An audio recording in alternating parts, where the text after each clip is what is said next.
जय हिंद।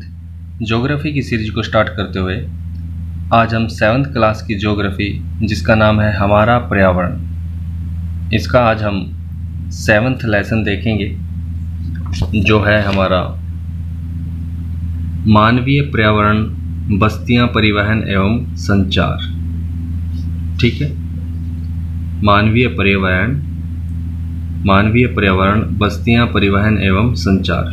तो चलिए इस लेसन पर लेकर चलता हूँ आपको। यह है आज का हमारा लेसन नंबर 7, मानवीय पर्यावरण, बस्तियां, परिवहन एवं संचार। तो इस लेसन के पीछे कौन कौन से क्वेश्चन बनते हैं तो देख लेते हैं एक बार हम। फर्स्ट क्वेश्चन है, परिवहन के 4 प्रकार क्या हैं। सेकंड क्वेश्चन है, बस्ती से आप क्या समझते हैं। थर्ड क्वेश्चन है, ग्रामीण लोगों के क्रियाकलाप क्या हैं। फोर्थ क्वेश्चन, रेल मार्ग के किन्हीं 2 गुणों के बारे में बताएं। फिफ्थ क्वेश्चन है, संचार से आप क्या समझते हैं। सिक्स्थ क्वेश्चन है, जनसंपर्क माध्यम क्या है। बाकी कुछ MCQ क्वेश्चन हैं, कुछ मिलान वाले हैं, तो इनके बाद लास्ट में आपको ये बताऊंगा। चलिए पहले क्वेश्चन का आंसर देखते हैं कि परिवहन के 4 प्रकार क्या है। परिवहन के 4 प्रकार पूछा है।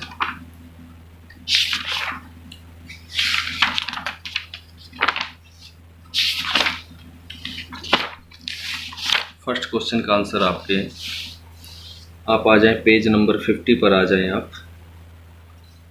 ठीक है, पेज नंबर 50 पर देखेंगे परिवहन के 4 मुख्य साधन हैं, सड़क मार्ग, रेल मार्ग, जल मार्ग एवं वायु मार्ग। इस क्वेश्चन का आंसर यहाँ से यहाँ तक लगाएं। ठीक है, यहाँ से यहाँ तक पहले क्वेश्चन का आंसर लगाएं। बाकी अगर डिटेल में लिखना हो इनके बारे में थोड़ा सा, जैसे आपको पता ही है सड़क मार्ग क्या है। ठीक है, कम दूरी यातायात के सबसे अधिक उपयोग किए जाने वाले मार्ग सड़क है। क्या कहा, कम दूरी यातायात के सबसे अधिक उपयोग किए जाने वाले मार्ग सड़क है। सड़कें पक्की एवं कच्ची हो सकती हैं। ठीक है, मैदानी क्षेत्रों में सड़कों पर घना जाल बिछा, जो भी आप यार डिटेल में लगा सकते हो, ये यहाँ पे दिया हुआ है।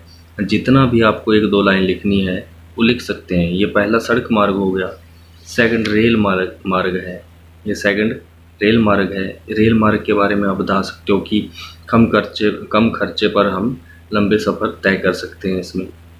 ठीक, उसके बाद जल मार्ग के बारे में बता दीजिए, ये दिया हुआ है यहाँ पे। जल मार्ग यातायात का भी साधन है और व्यापारिक साधन भी है हमारा। व्यापारिक तो सारे ही हैं, सड़क मार्ग से भी, रेल मार्ग से भी, जल मार्ग से भी होता है। ठीक, और वायु मार्ग से यातायात के भी साधन हैं ये, और व्यापार के लिए भी है। तो फर्स्ट क्वेश्चन का आंसर ये हो जाएगा। 4 प्रकार पूछा है, चारों के बारे में आप डिटेल में बता सकते हो, सड़क मार्ग, रेल मार्ग, जल मार्ग एवं वायु मार्ग। ये पहले क्वेश्चन का आंसर है। सेकंड क्वेश्चन है,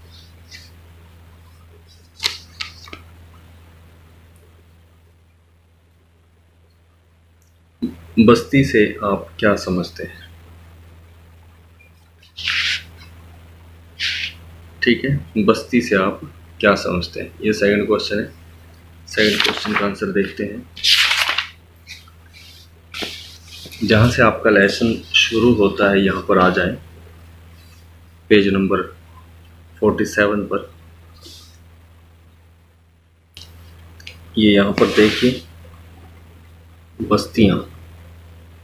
बस्तियाँ वे स्थान हैं जहाँ लोग अपने घर बनाते हैं। प्रारंभिक मनुष्य वृक्षों एवं गुफाओं में निवास करते थे। जब उन्होंने फसल उगाना आरंभ किया तो उनके लिए एक जगह स्थायी घर बनाना आवश्यक हो गया। बस्तियों का विकास नदी घाटियों के निकट हुआ क्योंकि वहाँ पर्याप्त मात्रा में जल उपलब्ध एवं भूमि उपजाऊ थी। ठीक है, तो व्यापार, वाणिज्य एवं विनिर्माण के विकास के साथ ही मानव बस्तियां बड़ी होती गई।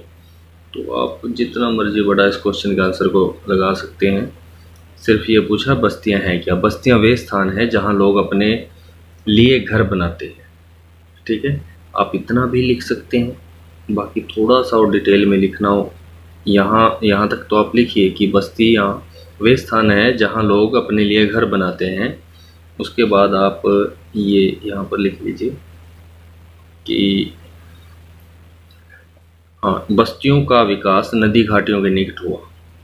ठीक है, और क्यों हुआ? क्योंकि वहाँ पर्याप्त मात्रा में जल उपलब्ध था एवं भूमि उपजाऊ थी। ये 2 पॉइंट लिख लीजिए, काफ़ी है आपके लिए।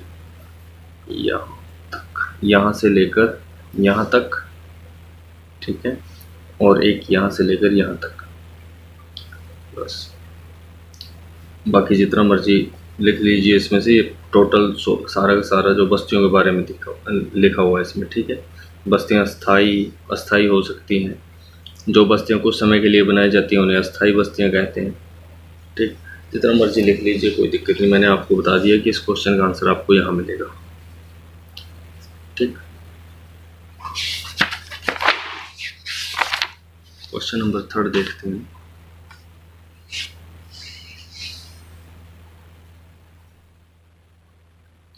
ग्रामीण लोगों का क्रियाकलाप क्या है? ग्रामीण लोगों का क्रियाकलाप,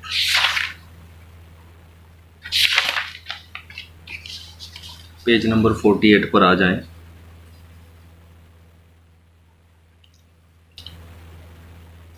ग्रामीण एवं शहरी बस्तियां। गांव ग्रामीण बस्ती होती है। ठीक है, गांव में ग्रामीण बस्तियां होती हैं जहां लोग कृषि, मत्स्य पालन, वानिकी, दस्तकारी एवं पशुपालन संबंधी कार्य करते हैं। ग्रामीण बस्ती संघन या प्रकीर्ण हो सकती है। संघन बस्तियों में घर पास पास बने होते हैं। प्रकीर्ण बस्तियों में लोगों के घर दूर दूर व्यापक क्षेत्रों में फैले होते हैं। इस प्रकार की बस्तियां मुख्यतः पहाड़ी क्षेत्रों, घने जंगल एवं अति विषम जलवायु वाले क्षेत्रों में पाई जाती है। ग्रामीण क्षेत्रों के लोग अपने पर्यावरण के अनुकूल घर बनाते हैं। अत्यधिक वर्षा वाले क्षेत्रों में ढाल वाली छतें बनाते हैं। जिन स्थानों पर वर्षा के समय जल जमाव हो जाता है वहां ऊंचे प्लेटफॉर्म अथवा टिल्ट पर घर बनाए जाते हैं। ठीक है, तो बस यही है, क्रियाकलाप पूछा है उनके। यहाँ से आप लिख लीजिए कुछ भी।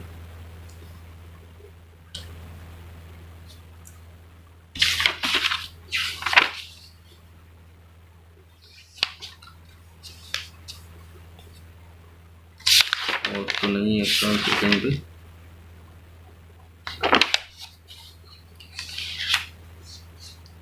नहीं, बस आप यहीं से इसका आंसर बनाइए। ठीक है, क्या क्या करते हैं गांव के लोग? कृषि करते हैं, मत्स्य पालन करते हैं, वानिकी, दस्तकारी, पशुपालन संबंधी कार्य करते हैं। ये इसी में आ जाएगा इसका आंसर। यहाँ से लेकर आप पूरा भी लिख सकते हैं, बाकी यहाँ से आप इसका आंसर लगाइए। गांव में ग्रामीण बस्ती होती है जहाँ लोग कृषि, मत्स्य पालन, वानिकी, दस्तकारी एवं पशुपालन संबंधी कार्य करते हैं। यहाँ तक भी लिख सकते हैं, बाकी थोड़ा सा और। ग्रामीण बस्ती सघन या प्रकीर्ण हो सकती है। सघन बस्तियों में घर पास पास होते हैं और प्रकीर्ण बस्तियों में लोगों के घर दूर दूर व्यापक क्षेत्रों में फैले होते हैं। ठीक है, तो ये यहाँ से लेकर यहाँ तक लगा लीजिए आप इसका आंसर, यहाँ तक भी लगा सकते हैं।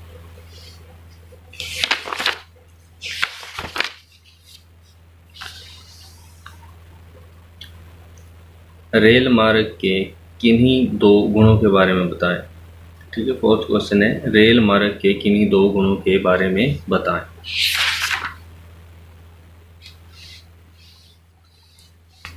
पेज नंबर 50 पर आ जाएं आप, जहां पर लिखा है रेल मार्ग। गुण बताने हैं 2। रेल मार्ग के द्वारा तीव्रता से एवं कम खर्च में लोगों का आवागमन एवं भारी सामान को ढोने का कार्य होता है। पहला तो यही हो गया। वाष्प के इंजन की खोज एवं औद्योगिक क्रांति ने रेल परिवहन के तीव्र विकास में सहायता प्रदान की है। डीजल एवं विद्युत इंजनों ने व्यापक रूप से वाष्प के इंजनों का स्थान ले लिया है। सुपर फास्ट रेलगाड़ियों से परिवहन की गति और तीव्र हो गई है।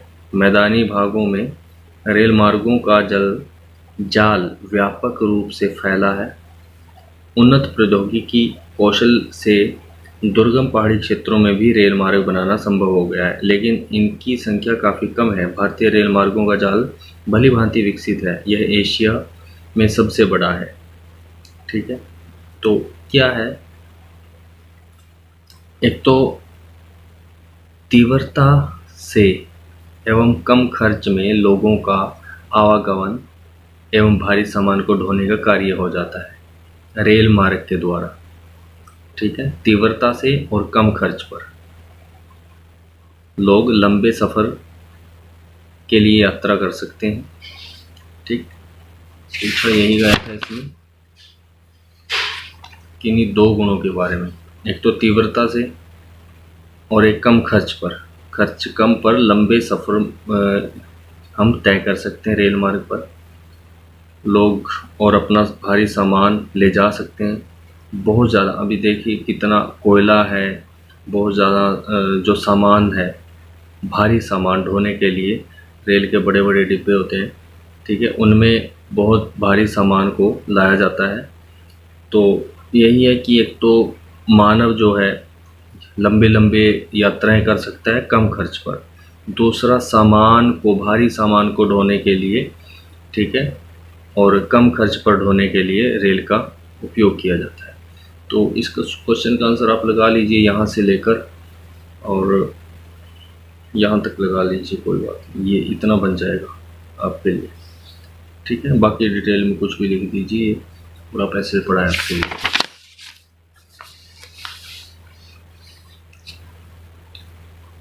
फिफ्थ क्वेश्चन है, संचार से आप क्या समझते हैं? संचार से क्या समझते हैं भाई? संचार क्या है?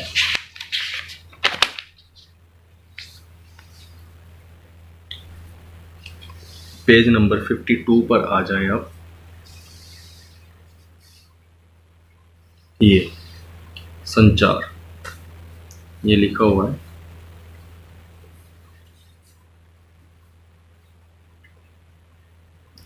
संचार दूसरों के पास तक सूचना पहुंचाने की प्रक्रिया है। ठीक है, तकनीकी विकास के साथ मानव ने संचार के नए एवं तीव्र साधनों को विकसित कर लिया है।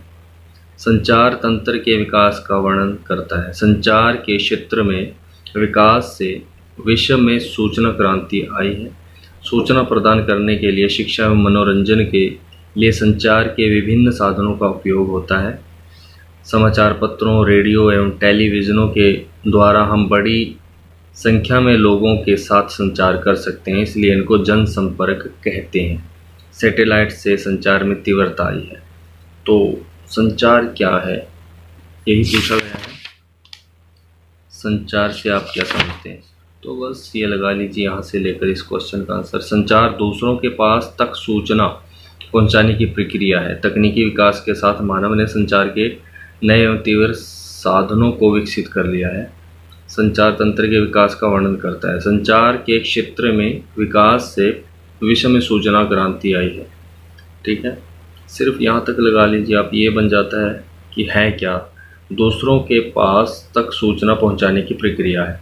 हम एक दूसरे के साथ जुड़े हुए हैं संचार के माध्यम से, मोबाइल फ़ोन के ज़रिए, ठीक है, टीवी के ज़रिए, मीडिया के ज़रिए। ठीक, ये संचार के ही साधन है। तो बाकी इनको जनसंपर्क माध्यम कहा जाता है। ठीक है, समाचार पत्र, रेडियो, टेलीविज़न और टेलीफोन, मोबाइल फ़ोन के द्वारा हम एक साथ लोगों के साथ जुड़े हुए हैं। ठीक है, तो ये इस क्वेश्चन का आंसर हो जाएगा। बाकी डिटेल में जो भी आपको लिखना हो यहाँ से लिख सकते हैं।